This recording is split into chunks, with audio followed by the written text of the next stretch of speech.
आपका मेरे चैनल पे फिर से स्वागत है। और दोस्तों, आज मैं इस वीडियो में काफ़ी महत्वपूर्ण मुद्दे पे चर्चा करने वाला हूं, तो कृपया करके इस वीडियो को पूरा देखिएगा। कहीं पे भी बीच में स्किप कर गए तो बस फिर काफ़ी इंपॉर्टेंट इन्फॉर्मेशन आप मिस कर जाएंगे। तो पहले तो इस वीडियो को पूरा देखिएगा, ये मेरी आप लोगों से दरख्वास्त है। देखिए दोस्तों, चलिए इस चर्चा को स्टार्ट करते हैं। जैसा कि आपने वीडियो का शीर्षक देख लिया, जी हाँ, ये वीडियो जो है वो अफोर्डेबल हाउसिंग के ऊपर होने वाला है और अफोर्डेबल हाउसिंग के भविष्य के ऊपर होने वाला है, और कि कैसा रहेगा इसका भविष्य और मैं क्या देखता हूँ और मैं क्या अनुमान लगा रहा हूँ कि आप जो अफोर्डेबल हाउसिंग जैसे आ रही है या जो आ चुकी हैं, तो इसका भविष्य कैसे रहने वाला है और मेरे क्या इसके ऊपर मतलब मेरी क्या राय बनती है।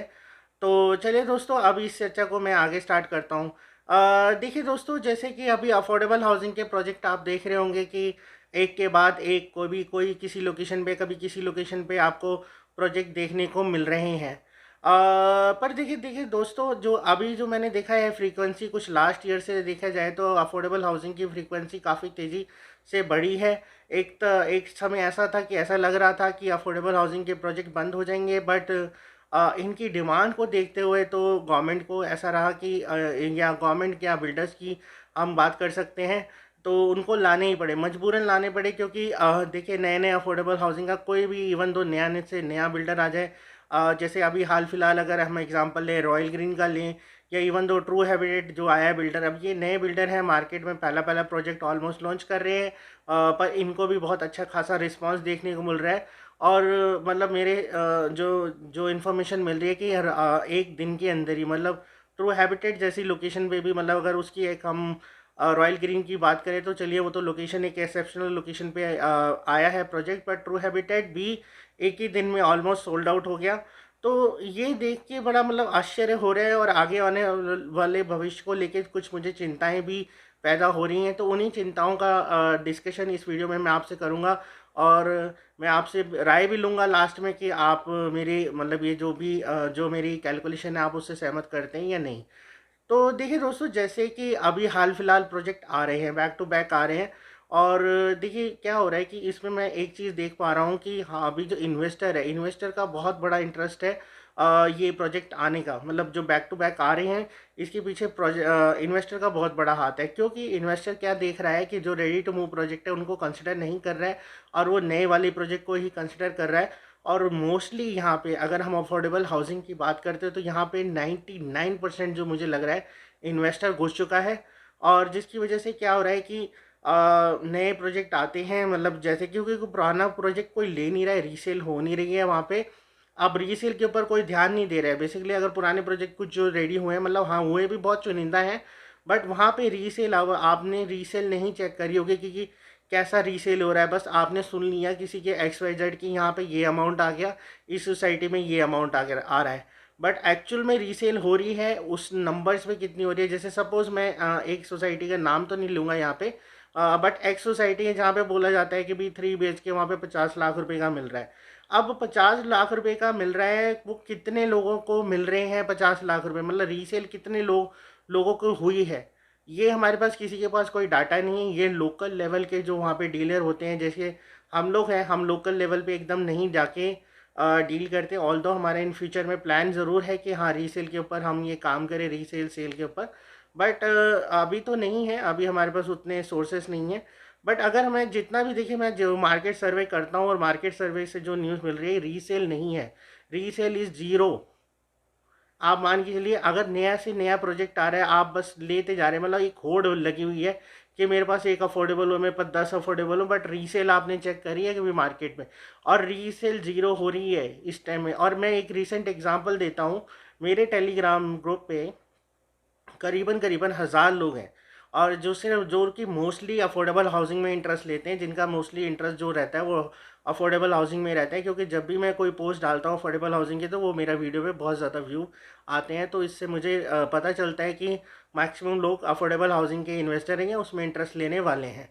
तो जब मैंने ये एक अभी रिसेंटली एक पोस्ट डाली जिसमें रेडी टू मूव के कुछ ऑप्शन आए थे मेरे पास, और वो मैंने डाला, और वो भी डायरेक्टली फ्रॉम द बिल्डर, मतलब वो बिल्डर से ही आपको यूनिट मिलनी थी डायरेक्ट, और XYZ उसका प्रीमियम था जो भी था।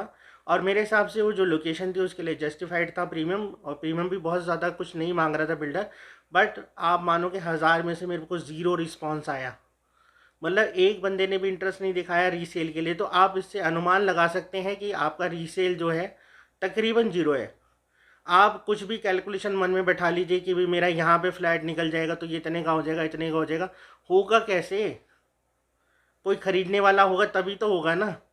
और अफोर्डेबल हाउसिंग में अगर 70-80 लाख रुपए का, जैसे अभी कहानी भी सुनाई जाती है कई बारी, मैंने देखिए मैं इसके अगेंस्ट में नहीं बोलना चाहता था उस प्रोजेक्ट के लिए, क्योंकि अगर मैं अगेंस्ट में बोलता तो कई लोग बोलते कि भाई तुझे कमीशन नहीं मिल रही इस प्रोजेक्ट की, तो अगेंस्ट में बोल रहा है। अब जैसे एक रॉयल ग्रीन की बात कर लीजिए, रॉयल ग्रीन का प्रोजेक्ट आया, वहाँ पे बोलते हैं 70-80 लाख रुपये का हो जाएगा। होगा कैसे? कोई ख़रीदने वाला होगा तभी ना। और अगर देखिए 70-80 लाख रुपए कोई लगा रहा है, अगर वो 10-20 लाख रुपए खर्च करके और थोड़ी अच्छी सोसाइटी में नहीं चला जाएगा? क्यों आपको लगता है कि वो अफोर्डेबल ही लेगा आपका? भाई वहाँ पे अच्छी सोसाइटी में जाएगा, चाहे मैं कह रहा हूँ 70-80 लाख रुपए में न्यू गुड़गांव की तरफ चला जाएगा, थोड़ा सा दूर चला जाएगा। भाई ठीक है, गोल्फ कोर्स रोड पे शायद ना मिल पाया 70-80 लाख रुपए में आपको अच्छी सोसाइटी में, तो वो आपका न्यू गुड़गांव चला जाएगा। वहाँ पे कम से कम उसको क्लब हाउस खुला मिलेगा, वहाँ पे पार्किंग की कंजेशन नहीं होगा, वहाँ पे आपको क्या कहते हैं, पार्क जो होता है वो अच्छा मिलेगा, और जो सर्विसेज है वो अच्छी मिलेंगी। तो वो आपका अफोर्डेबल क्यों लेगा? भाई सिर्फ ये कि हाँ वो गोल्फ कोर्स एक्सटेंशन रोड पे है, और गोल्फ कोर्स एक्सटेंशन रोड पे भी अगर आप जाके देखेंगे उस पर सिर्फ पर्टिकुलर एरिया को, गोल्फ कोर्स एक्सटेंशन रोड के पास ज़रूर है, बट वो उसकी वर्स्ट लोकेशन में से है। जो गोल्फ कोर्स एक्सटेंशन के जो एरिया है उसकी वर्स्ट लोकेशन में है, तभी वहाँ पे अफोर्डेबल आया। अगर वो अच्छी लोकेशन पे होता तो वहाँ पे कोई ना कोई लग्जरी फ्लैट आते हैं। ये क्यों नहीं आप सोचते, इस तरह से क्यों नहीं सोचते? और बार बार मतलब मैं कह रहा हूँ, इतना इन्वेस्टर क्यों हावी होता जा रहा है अफोर्डेबल हाउसिंग में? इतना इन्वेस्टर आएगा तो एंड यूज़र है ही नहीं, एंड यूज़र ही नहीं है तो आपका फ्लैट लेगा कौन? कौन किराए पे लेगा? कौन वहाँ पे परचेज करेगा? आपको जो सपने दिखाए जा रहे हैं कि भाई इतने इतने के फ्लैट हो जाएंगे, इतने के फ्लैट हो जाएंगे, वो कैसे पूरे होंगे? आप इस चीज़ को क्यों नहीं समझ रहे? आप हर हर हर एक इन्वेस्टर में इतना इन्वेस्टर घुस चुका है ना, मैं थक गया हूँ। मतलब एक प्रोजेक्ट आता है तो दूसरे के लिए बस लोग पूछना स्टार्ट कर देते हैं, हाँ सर इसके बाद कौन सा आएगा, कौन सा आएगा। एक होड़ सी लगी है कि मैं 5 या 10 फ्लैट दबा के बैठ जाऊँ। पर 5-10 फ्लैट दबा तो लोगे, पर किसको दोगे आगे आने वाले समय में? एंड यूज़र तो है नहीं, सेल तो आज नहीं हो रही। भाई आज जैसे मैंने आपको एग्जांपल दिखाया है कि रेडी टू मूव फ्लैट है, और वहाँ पे XYZ प्रीमियम में अच्छी लोकेशन पे है, वो नहीं लेने के लिए कोई तैयार हो रहा, तो आने वाले समय में आपका फ्लैट कौन लेगा? और अफोर्डेबल की देखिए अपनी कुछ लिमिटेशन है। अफोर्डेबल बनाए उन लोगों के लिए गए थे जिनके पास घर नहीं है दिल्ली, सॉरी हरियाणा या दिल्ली NCR के NCT के रीजन में, उन लोगों के लिए बनाए थे। बट इसका मिसयूज़ हो रहा है। देखिए इन्वेस्टर, हम चाहे मैं खुद भी इसमें शायद हो सकता है इन्वॉल्व हूँ, मैंने खुद भी किया है, बट मैं उस टाइम में हमें ये थी कि शायद ये एक चीज़ लिमिट में आएगी, आज नहीं तो कल ख़त्म हो जाएगी, पर ये तो लगातार आती जा रही है। और लगातार आने का कारण भी यही है क्योंकि अब इन्वेस्टर है कि नए प्रोजेक्ट को उठा रहा है बार बार, क्योंकि उसको लगता है कि पुराना प्रोजेक्ट अगर वो रीसेल में लेगा तो वहाँ XYZ ज़्यादा अमाउंट देना पड़ेगा। भाई वही वहाँ पे वो सेव करके वो प्रॉफिट बना लेगा जब पोजीशन आएगी। पर प्रॉफिट बनेगा कैसे जब सारे रेडी हो जाएंगे? आज तो चलो ठीक है, आज एक आधी सोसाइटी रेडी है, एक सेक्टर में 2 सोसाइटी रेडी हो गई, ज़्यादा से ज़्यादा 3, तो वहाँ पे प्रॉफिट फिर भी आपको दिख रहा है। सेल वहाँ पे भी रीसेल में कहूँगा बहुत अच्छी नहीं हो रही है। वहाँ पे भी एक आधा फ्लैट कोई सेल हो जाता है तो वो बिल्डर या मतलब सॉरी वहाँ के जो लोकल ब्रोकर्स हैं वो शोर मचा देते हैं, ये रेट हो गया जी, ये रेट हो गया। बट एक्चुअल में उसमें कितने और फ्लैट सेल हो रहे हैं, ये तो ये किसी के पास डाटा नहीं है ना।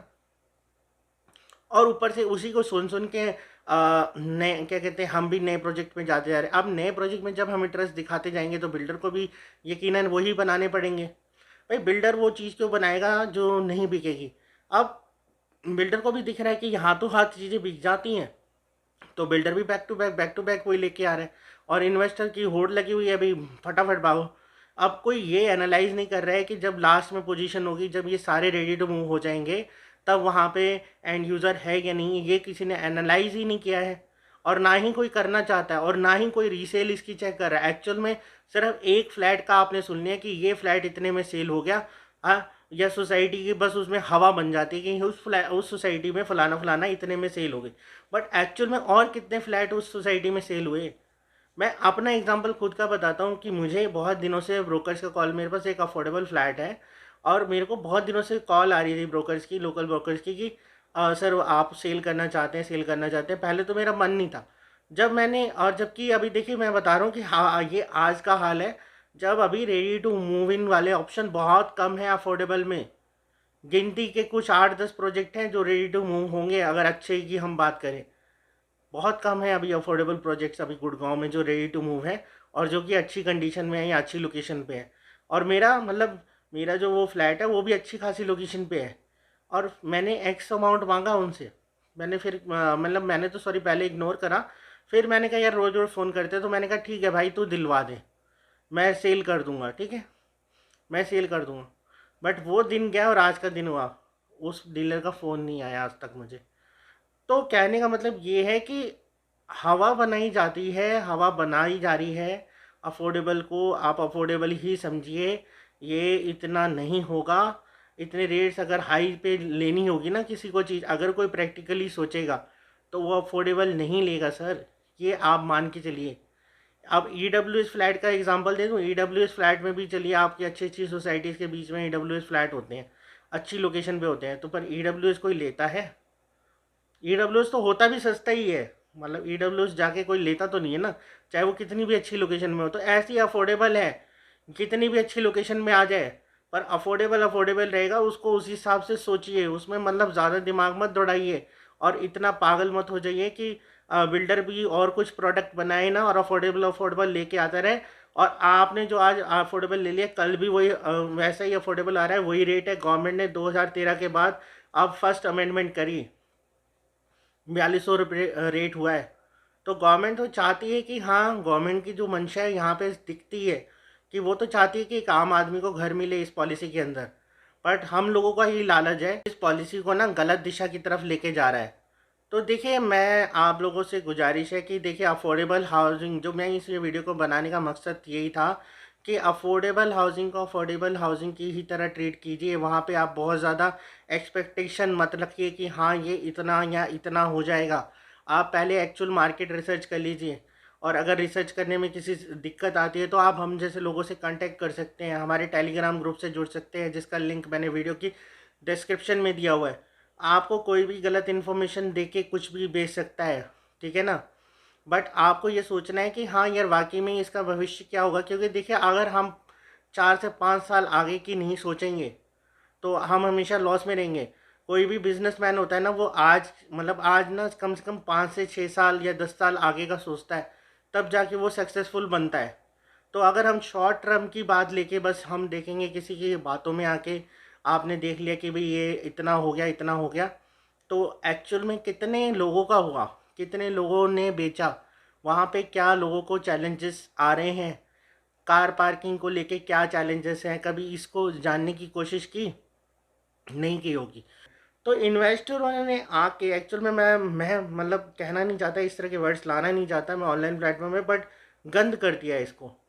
मतलब अफोर्डेबल हाउसिंग इतनी अच्छी थी, एंड यूज़र के लिए भी एक अच्छा प्रोडक्ट हो जाता मतलब इन फ्यूचर, मतलब बट इन्वेस्टर्स ने आके बहुत ज़्यादा इसके अंदर केओस मचा दिया है। और जो इन्वेस्टर क्या कर रहे हैं कि अब जो भी पुराना प्रोजेक्ट है उसको कंसिडर ही नहीं कर रहा है। अब जैसे आप इन्वेस्टर हैं या मैं इन्वेस्टर हूँ, अब मेरे बाद कोई तीसरा इन्वेस्टर आ जाता है। मतलब अफोर्डेबल हाउसिंग की बस वो लालच होड़ मची हुई है कि भाई नहीं, अब जो नया फ्लैट आएगा हम वो लेंगे। वो तो नया फ्लैट लेते रहोगे तो बिल्डर भी नए फ्लैट लाता रहेगा। अब बिल्डर नए फ्लैट लाता रहेगा क्योंकि उसको नया उसको बायर मिल रहा है मार्केट में, तो वो भी लाता रहेगा और नया ही माल बिकता रहेगा, नया ही माल बिकता रहेगा। तो पुराने को कौन पूछेगा, पुराने की क्या कीमत बढ़ेगी। और जो कहानियाँ बनाई जा रही है ना कि भाई 70 हो जाएगा जी, 80 हो जाएगा, ये हो जाएगा वो हो जाएगा, कुछ नहीं होगा इस तरह से। अगर यही यही सर्कल चलता रहा, इसी तरह से अफोर्डेबल फ्लैट आते रहे और इसी तरह से इन्वेस्टर घुसता रहा इसके अंदर, तो आने वाला जो समय है अंधकार में है अफोर्डेबल हाउसिंग का। मेरे से लिखवा लीजिए ये आज के समय में। और आने वाले समय में आपको ऐसा लगेगा जैसे नोएडा में हाल हो गया है ना, अगर इसी तरह से ट्रेंड चलता रहा, इसी तरह से इन्वेस्टर भागता रहा इस अफोर्डेबल हाउसिंग के पीछे।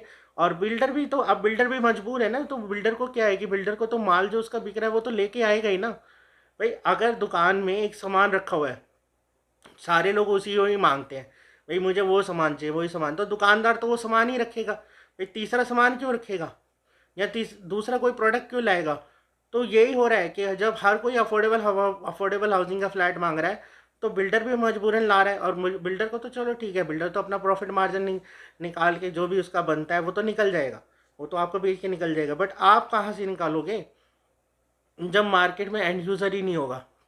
सारा तो आपकी तरह इन्वेस्टर है, जो आप दिमाग लगा रहे हो, जो आप कैलकुलेशन लगा रहे हो, तो सभी वही इस तरह से कैलकुलेशन लगा रहे हैं। तो इसीलिए मेरा बस ये वीडियो को बनाने का मकसद ये था कि आप लोगों को देखो सच्चाई से रूबरू कराऊं और आपको एग्जैक्ट डिटेल बताऊं कि अफोर्डेबल हाउसिंग की अब जो पिक्चर निकल के आ रही वो हो है क्या।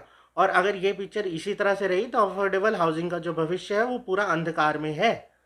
ना तो आपका फ्लैट इजीली रेंट आउट होगा, ना ही फ्लैट आपका इजीली सेल होगा। तो इसलिए ये होड़ को छोड़ दीजिए और इस होड़ के पीछे मत भागिए। और भी प्रोडक्ट बहुत है मार्केट में, उनको एनालाइज कीजिए।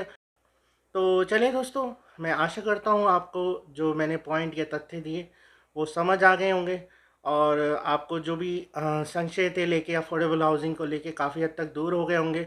और आप मतलब अफोर्डेबल हाउसिंग में अगर इन्वेस्ट करेंगे तो आपसे बहुत सोच समझ के करेंगे, ऐसे आँख बंद करके नहीं करेंगे। तो चलिए दोस्तों, अब अपनी राय भी दीजिएगा इस वीडियो में। जैसे मैंने आपको स्टार्टिंग में ही बोला था कि आपकी राय ज़रूर ली जाएगी। आप मेरी देखिए बातों से एग्री करते हैं या डिसएग्री करते हैं, तो आप इस वीडियो में कमेंट कर सकते हैं, जिससे मैं जान जाऊंगा कि कितने लोग जो मैंने ये तथ्य दिए हैं या जो बातें बताई हैं उससे एग्री करते हैं या डिसएग्री करते हैं। तो चलिए दोस्तों, इस वीडियो को कहीं यहीं पे अंत करते हैं। काफ़ी लंबा हो गया वीडियो, काफ़ी मैंने इसमें हो सकता है काफ़ी कुछ रिपीट भी हो गया, कुछ गलती भी हो गई, तो उसके लिए मैं माफ़ी भी चाहता हूँ। और तो चलिए दोस्तों, अब इस वीडियो को यहीं पे अंत करता हूँ और अब आपको जल्द मिलूँगा एक नए वीडियो के साथ, एक नए टॉपिक के साथ। तब तक दोस्तों, bye bye and take care.